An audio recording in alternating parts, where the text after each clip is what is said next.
Well, in 2014, she was caught in a situation. Yeah, and you were actually there too. We was caught in the situation. Okay, tell me what led up to this. I mean, we was really out trolling earlier today on Fourth grade. በአሜሪካ በተለይም በቺካጎ ሳውስሳይድ ብዙ ልጆች የህይወትን ትርጉም በደንብ ከመገንዘባቸው በፊት በጥቃትና በወንጀል ግፍ ተከበው ይገኛሉ። በሺዎች የሚቆጠሩ ልጆች ጤናማና ህይወትን ከመኖራቸው በፊት በጀመሩት የጎዳና ግጭቶች ውስጥ ይቀበራሉ። ከነዚህም ታሪኮች ሁሉ መካከል ግን የአንዲት ሴት ስም ሁል ጊዜ ተለይቶ ይወጣል። ሸካይራ ባርነስ። በትምህርት ቤት የነበሩ መምህሮቿ አይናፋርና ፈሪ እንደነበረች ያስታውሷታል። ነገር ግን በጥቂት ዓመታት ውስጥ ያቺው ታዳጊ በቺካጎ ጎዳናዎች ላይ ፊሜል አሳንሲን በሚል አስፈሪ ስም ታወቀች። በ17 ዓመቷ ህይወቷ እስካለፈበት ጊዜ ድረስ በበርካታ ጥቃትና ግድያዎች ብትጠረጠርም በህግ ደረጃ ግን አንድም ፍርድ ሳይሰጥባት ቀርቷል። ለመሆኑ አይናፋሯ ሸካይራ እንዴት ወደ ጎዳና ገዳይ ኬአይ ተቀየረች? ዛሬ የሷን አሳዛኝና አስደናቂ ታሪክ አብረን እንመለከታለን።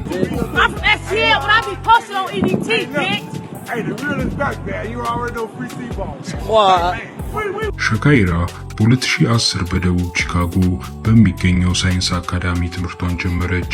በወቅቱ የትምህርት ቤቱ ረዳት ርዕሰ መምህር የነበረችው ቴፍኒ እንደምታስታውሰው ሸካይራ ረባሽ ወይም ተደባዳቢ አልነበረችም። በሂሳብ ክፍል ውስጥ ስትበሳጭ እንኳን ከክፍል ወጥታ የምትሄደው ረብሻ ለማስነሳት ሳይሆን የሚያግዛትን ሰው ለመፈለግ ነበር። እናቷ ሻንቴል ብራውንም ቢሆኑ ልጃቸውን አክባሪና ስነ ስርዓት ያላት በማለት ነበር የሚገልጿት። ነገር ግን በ10ኛ ክፍል ላይ ነገሮች መለዋወጥ ጀመሩ። ሸካይራ ትምህርት ቤት መቅረት አበዛች። በ14 ዓመቷ መሳሪያ ተኩስ ክስ ቢቀርብባትም ምስክሮች ቃል መቀያየር ምክንያት ነፃ ወጣች።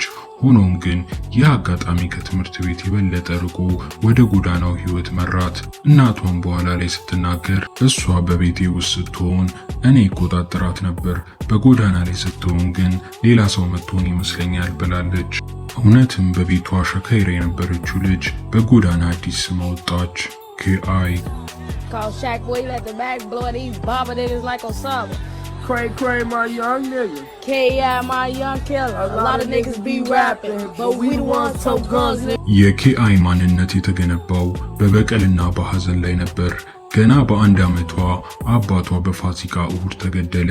በኋላ ደግሞ በ2011 የ15 ዓመቱ ጓደኛዋ ሻንዴል ቱካ ሲገደል የሸካይራ አካባቢ ቱካቪል በመባል ታወቀ። በ2012 ደግሞ የ13 ዓመቱ የቅርብ ጓደኛዋ ታይኳን ታይለር ተገደለ። ከዚህም በኋላ ነበር ሸካይራ በትዊተር ገጿ ላይ ታይኳን አሳንሲን በሚል ስም መጠቀም የጀመረችው። በቪዲዮዎቿም ላይ መሳሪያና ጭንብል ይዛ በመታየት ራሷን ገዳይ ብላ ጠራች። በየቀኑ በሞቱ ጓደኞቿ ሐዘን፣ በዛቻና በበቀል ስሜት ተከበበች። እንደ ፖሊስ ዘገባ ከሆነ ኬአይ በታዋቂው የኦዲ ፔሪ ግድያ ላይ እጇ እንዳለበት ቢጠረጠርም ባለመኖሩ ሊከሷት አልቻሉም። የጎዳና ላይ ወሬዎች ግን ከ15 በላይ ሰዎችን ገላለች እያሉ ስሟን ገነቡት። በ2014 ፖሊስና ማህበረሰብ አቀፍ አካላት ሸካይራ በከፍተኛ አደጋ ውስጥ እንዳለች ተረድተው እርዳታና ማስጠንቀቂያ ሊሰጧት ቢሞክሩም እሷ ግን በትዕቢት እምቢ ብላ መንገዷን ቀጠለች። በሚያዝያ 11 2014 ሸካይራ በትዊተር አካውንቷ ላይ የነበረችበትን አድራሻና ፎቶ ለቀቀች። ከተወሰኑ ሰዓት በኋላ በደቡብ ኤቨርት ኤቨኑ ላይ አንድ ጭንብል ያደረገ ታጣቂ ተኩስ ከፈተ። ሸካይራ ደረቷ፣ መንጋጓዋና አንገቷ ላይ ተመታች። የጥይቱ ኃይል በጣም ብርቱ ስለነበር በአቅራቢያው ወደሚገኘው ደረጃ ላይ ጣላት። ወደ ሆስፒታል ከተወሰደች ከ2 ሰዓት በኋላ በ17 ዓመቷ ህይወቷ አለፈ። ከዓመታት በኋላ የወጡ የፌዴራል ሰነዶች እንደሚያሳዩት ሸካይራ ተኳሽ ታዋቂው የድሪል ሙዚቀኛ ኪንግ ቮን እንደነበር ተጠቁመዋል። የሸካይራ ወንድም ኪንግ ቮን እሷ ላይ ቆሞ ሲተኩስ ማየቱን ቢናገርም ቮን በወቅቱ አልተከሰሰም። በ2020 ኪንግ ቮን ራሱ በአትላንታ በመገደሉ የሸካይራ ግድያ በህግ ደረጃ ሳይፈታ እስከ ዛሬ ቀርቷል። የሸካይራ ባርነስ ታሪክ አንድ አደገኛ የሰፈር ውጤት ነው። በጥቃት ተከባ ያደገች በሐዘን የተቃጠለችና በራሷ የጎዳና ገጽታ ሰለባ የሆነች ታዳጊ ነበረች። የጎዳና ላይ ዝናዋ ጠበቃ አልሆናትም፣ ይልቁንም ኢላማ አድርጓት ለሞት ዳረጋት። ስለ ሸካይራ ባርነስ ታሪክ ምን ታስባላችሁ? አስተያየታችሁን ከስር ኮሜንት አድርጉልኝ። ቪዲዮን ከወደዳችሁት ላይክ እና ሰብስክራይብ በማድረግ አትርሱ። በሚቀጥለው ቪዲዮ እስክንገናኝ ሰላም ሁኑ።